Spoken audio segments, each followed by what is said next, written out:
ವಿಜಯಪುರ ಜಿಲ್ಲೆಯ ಇಂಡಿ ತಾಲೂಕು ಆಡಳಿತ ಹಾಗೂ ತಾಲೂಕು ಪಂಚಾಯಿತಿ ಇಂಡಿ ತಾಲೂಕು ಮಟ್ಟದ ಗ್ಯಾರಂಟಿ ಯೋಜನೆಗಳ ಅನುಷ್ಠಾನ ಸಮಿತಿ ನೂತನ ಕಚೇರಿಯ ಉದ್ಘಾಟನಾ ಹಾಗೂ ಕಾರ್ಮಿಕ ಇಲಾಖೆ ಕರ್ನಾಟಕ ಕಟ್ಟಡ ಮತ್ತು ಇತರೆ ನಿರ್ಮಾಣ ಕಾರ್ಮಿಕ ಕಲ್ಯಾಣ ಮಂಡಳಿಯಿಂದ ನೋಂದಾಯಿತ ಕಟ್ಟಡ ಕಾರ್ಮಿಕರಿಗೆ ಟೂಲ್ ಕಿಟ್ ವಿತರಣೆ ಸಮಾರಂಭ ಕಾರ್ಯಕ್ರಮ ಇಂಡಿ ನಗರದ ಹೃದಯ ಭಾಗದಲ್ಲಿರುವ ಮಿನಿ ವಿಧಾನಸೌಧ ಆವರಣದ ಮುಂಭಾಗದಲ್ಲಿ ನಡೆಯಿತು. ಈ ಕಾರ್ಯಕ್ರಮಕ್ಕೆ ಇಂಡಿ ಮತಕ್ಷೇತ್ರದ ಶಾಸಕರಾದ ಶ್ರೀ ಯಶವಂತರಾಯಗೌಡ ಪಾಟೀಲ ಜ್ಯೋತಿ ಬೆಳಗಿಸುವ ಮೂಲಕ ಚಾಲನೆ ನೀಡಿದರು. ನಂತರ ಮಾತನಾಡಿದ ಅವರು, ನಮ್ಮ ಕಾಂಗ್ರೆಸ್ ಪಕ್ಷ 2023ರಲ್ಲಿ ವಿಧಾನಸಭಾ ಚುನಾವಣೆಯಲ್ಲಿ ಕೊಟ್ಟ 5 ಗ್ಯಾರಂಟಿಗಳನ್ನು ಅಧಿಕಾರಕ್ಕೆ ಬಂದ ಮೇಲೆ ಈಡೇರಿಸುವಲ್ಲಿ ಯಶಸ್ವಿಯಾಗಿದೆ. 5 ಗ್ಯಾರಂಟಿ ಯೋಜನೆಗಳ ಮೂಲಕ ಸಾರ್ವತ್ರಿಕ ಮೂಲ ಆದಾಯದ ಪರಿಕಲ್ಪನೆಯನ್ನು ಪರಿಚಯಿಸುತ್ತಿರುವ ಮೊದಲ ರಾಜ್ಯ ಕರ್ನಾಟಕ ಎಂದರು. ವಿರೋಧ ಪಕ್ಷದವರು ಗ್ಯಾರಂಟಿ ಯೋಜನೆಗಳ ಜಾರಿ ಸಾಧ್ಯವಿಲ್ಲ ಎಂದಿದ್ದರು. ಈ ಎಲ್ಲಾ ಯೋಜನೆಗಳಿಗೆ ಆಯವ್ಯಯದಲ್ಲಿ ಅನುದಾನ ಹಂಚಿಕೆ ಮಾಡಲಾಗಿದೆ. ಅನುದಾನ ಕ್ರೋಢೀಕರಣವನ್ನು ಆಯವ್ಯಯದಲ್ಲಿ ವಿವರಿಸಲಾಗಿದೆ. ಈ ಕಾರ್ಯಕ್ರಮಗಳಿಗೆ ವಾರ್ಷಿಕ ಅಂದಾಜು ಒಟ್ಟು 58,068 ಕೋಟಿ ರೂಪಾಯಿಗಳು ಅಗತ್ಯವಿದೆ.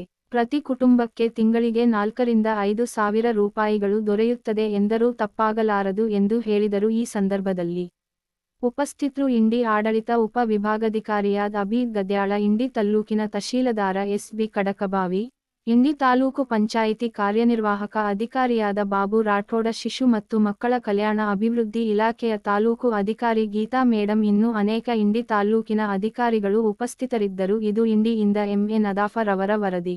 ಎಲ್ಲರೂ ಒಟ್ಟುಗೂಡಿ ತಾಲೂಕಾಡಳಿತ ಹಾಗೂ ತಾಲೂಕು ಪಂಚಾಯಿತಿ ಇಂಡಿ ಇವರ ಸಹಯೋಗದಲ್ಲಿ ಅತ್ಯಂತ ಅಚ್ಚುಕಟ್ಟಾಗಿ ಸಂಘಟಿಸಿರುವ ಈ ವೇದಿಕೆ ಮೇಲಿನ ಜ್ಯೋತಿಯನ್ನು ಉದ್ಘಾಟಿಸುವುದರ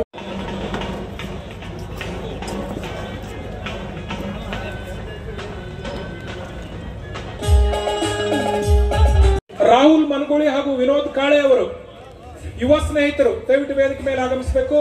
ಇವರು ಕೂಡ ಪ್ರಶಾಂತ್ ಅಣ್ಣ ಕಾಳೆ ಅವರ ಅಭಿಮಾನಿ ಬಳಗದವರು.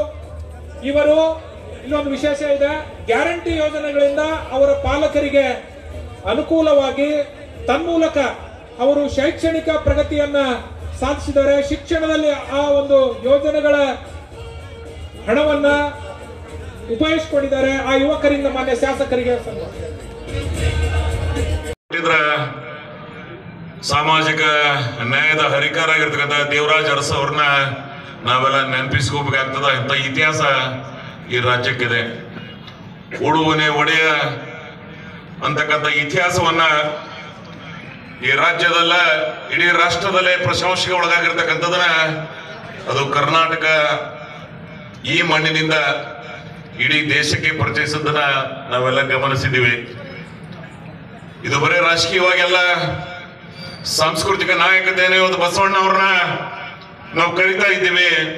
ಆ ಅಣ್ಣ ಬಸವಣ್ಣ ಸಂಸ್ಕಾರವನ್ನ, ಆ ವಿಚಾರಧಾರೆಯನ್ನು ನಮ್ಮಲ್ಲಿ ಬಿತ್ತಿ ಹೋಗಿದ್ದಾರೆ.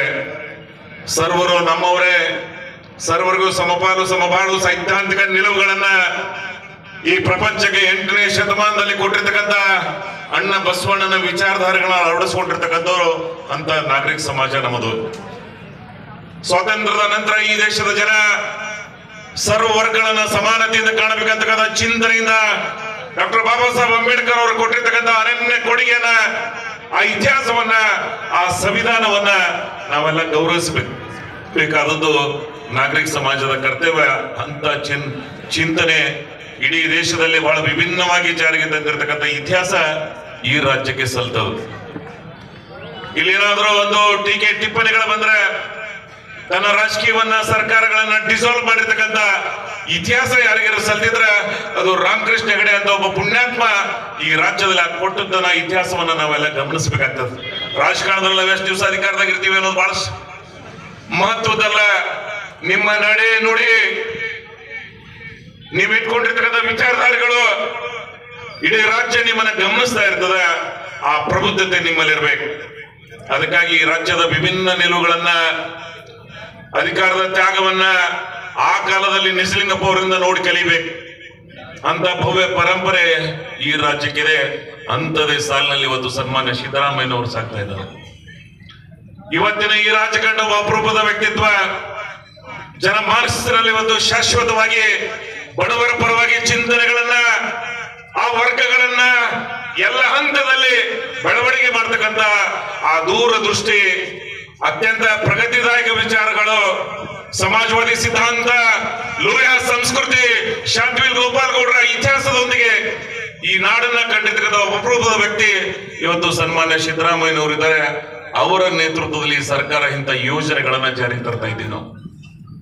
ಈ ರಾಜ್ಯದ 7 ಕೋಟಿ ಜನ ಹಸಿವಿನಿಂದ ಬಳಬಾರದು ಅಂತಕ್ಕಂಥ ಚಿಂತನೆ ಇಟ್ಕೊಂಡು 2013ರಲ್ಲಿ ಬಸವ ಜಯಂತಿ ದಿನ ತಮ್ಮ ಅಧಿಕಾರದ ಮೊದಲನೇ ಮುಖ್ಯಮಂತ್ರಿಯಾಗಿ ಪದಗ್ರಹಣ ಮಾಡಿದ ನಂತರ ಈ ರಾಜ್ಯವನ್ನ ಹಸಿವು ಮುಕ್ತ ರಾಜ್ಯವನ್ನಾಗಿ ಮಾಡಬೇಕಂತಕ್ಕಂಥ ಅನ್ನಭಾಗ್ಯ ಯೋಜನೆ ಕೊಟ್ಟಿರ್ತಕ್ಕಂಥ ರೂವಾರಿ ಯಾರು ಇದ್ರೆ ಅದು ಸನ್ಮಾನ್ಯ ಸಿದ್ದರಾಮಯ್ಯನವರು ಅನ್ನೋದನ್ನ ಬಹಳ ಅಭಿಮಾನದಿಂದ ನಾವೆಲ್ಲ ನೆನಪಿಸ್ಕೋಬೇಕಾಗ್ತದೆ. ಅಂತ ಸಿದ್ದರಾಮಯ್ಯನವರು 5 ವರ್ಷ